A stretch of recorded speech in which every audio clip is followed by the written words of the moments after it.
Saudara, sejak dilakukannya vaksinasi untuk pencegahan wabah virus COVID-19, Dinas Kesehatan Aceh Jaya telah menerima 4.640 dosis vaksin. Saat ini vaksin itu telah digunakan untuk program vaksinasi kepada sejumlah kelompok sasaran. Dinas Kesehatan Aceh Jaya pertama kali menerima vaksin COVID-19 pada Januari 2021 yang lalu, dengan sasaran awal tenaga kesehatan yang bekerja di berbagai fasilitas kesehatan, baik rumah sakit maupun puskesmas. Selain untuk para tenaga kesehatan, ribuan dosis vaksin yang telah diterima juga digunakan untuk vaksinasi anggota TNI, Polri, ASN, jemaah haji, dan lansia.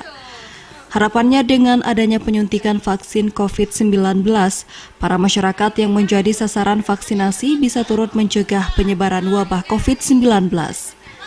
Kasih Surveillance dan Imunisasi Dinas Kesehatan Aceh Jaya, Jud Nazimah, menjelaskan untuk total vaksinasi COVID-19 telah mencapai 14.655 orang. Di antaranya nakes 1.324 orang, pelayanan publik 6.528 orang, dan lansia 6.803 orang.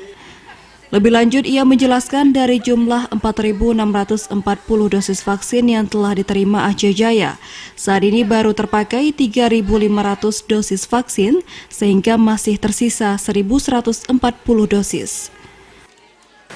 Yang sudah divaksin masih jauh dari sasaran kita secara keseluruhan. Di dosis pertama kita baru 727 orang. Yang di tahap dosis kedua kita baru 645 orang. Walaupun target sasaran vaksinasi hingga 14.000 lebih, namun pencapaian vaksinasi saat ini masih jauh dari harapan, terutama vaksinasi bagi pelayanan publik dan lansia.